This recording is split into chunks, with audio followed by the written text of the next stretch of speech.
Bonjour tout le monde, comment ça va? Vous allez bien? Alors, l'autre fois, on a vu comme leçon de conjugaison les verbes pronominaux. On a vu les types des verbes pronominaux. Mais on ne les a pas vus tous.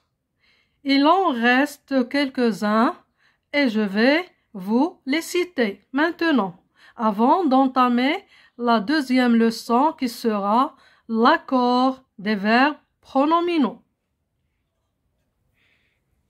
Comme je viens de dire, on a vu les types des verbes pronominaux, on a vu les verbes essentiellement pronominaux et qui se conjuguent toujours de deux pronoms, avec deux pronoms. Ils ne se conjuguent jamais d'autre façon. Ils sont essentiellement pronominaux. On a vu aussi les verbes occasionnellement pronominaux. Et on a donné des exemples comme se laver, se cacher, se lever, etc. On a vu aussi les verbes pronominaux réciproques. On a vu comme type les verbes pronominaux réciproques. Alors, aujourd'hui, on va continuer les types des verbes pronominaux d'abord. Après, on passera à autre chose. Les voici. Verbes pronominaux irréfléchis ou bien subjectifs plus préposition. Voilà un autre type.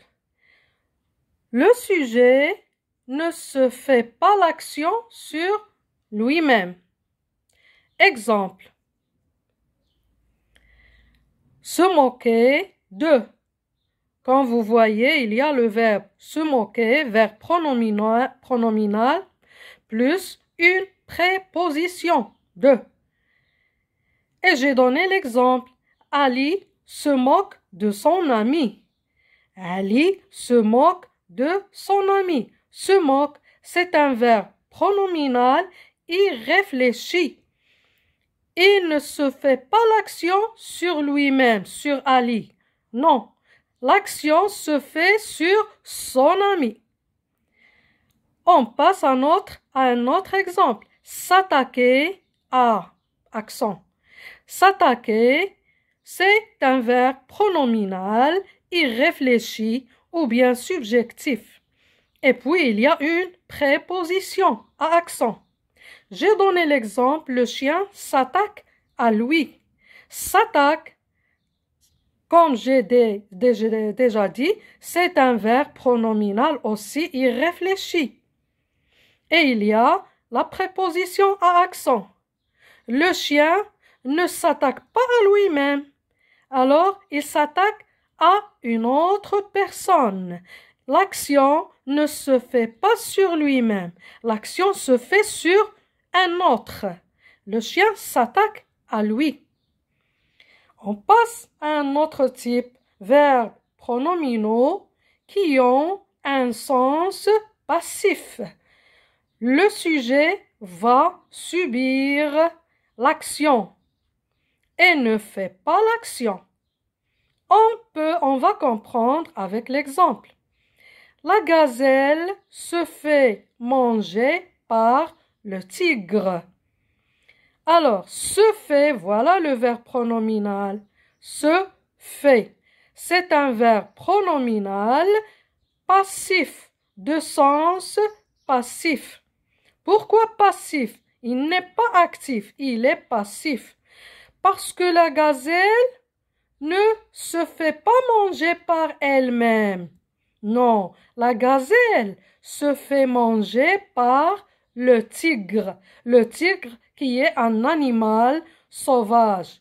C'est-à-dire, c'est le tigre qui a mangé la gazelle. Alors là, on dit la gazelle se fait manger par le tigre. C'est un verbe pronominal passif. Deuxième exemple, Les poissons se vendent beaucoup. Ici, voici le verbe se vendre. Le verbe se vendre est un verbe pronominal qui a un sens passif, c'est-à-dire les poissons ne se vendent pas tout seuls. Les poissons se vendent beaucoup, c'est-à-dire il y a un vendeur qui vend les poissons, c'est le poissonnier. Donc, les poissons se vendent beaucoup. Se vendre, c'est un verbe pronominal qui a un sens passif parce que ce n'est pas le poisson qui fait l'action. Non, c'est une autre personne qui fait l'action. Alors là, on dit qu'il y a un sens passif. Voilà mes enfants, on a fini avec les types de verbes pronominaux et on passe à l'accord des verbes pronominaux. Quand vous voyez le titre, l'accord des verbes pronominaux. J'observe et je découvre. Ce dimanche, Nada et Mouna se sont rencontrés dans une exposition. Ce dimanche, Nada et Mouna se sont rencontrés dans une exposition. Le verbe se sont rencontrés, voilà le verbe, se sont rencontrés est conjugué au passé composé. Le verbe se sont rencontrés est conjugué au passé composé. Le participe passé s'accorde avec le sujet. Le sujet qui est féminin pluriel. Et on a ajouté à la fin ES. Voilà ES qui est là. C'est la preuve que le participe passé s'accorde avec le sujet qui est pluriel et qui est féminin. Regardez ici, voici le sujet. Nada et Mouna. C'est un nom pluriel et féminin. J'ai fait la flèche ici. Pourquoi? Pour marquer, pour montrer l'accord. Puisque le sujet est féminin pluriel, et puis le participe passé, regardez-le, j'ai écrit à la fin ES. Ça veut dire le participe passé s'accorde avec le sujet. Et il y a à la fin ES. Chers enfants, je m'arrête là et à la séance suivante pour terminer l'accord avec tous les cas, plusieurs cas, pour comprendre mieux l'accord. Au revoir.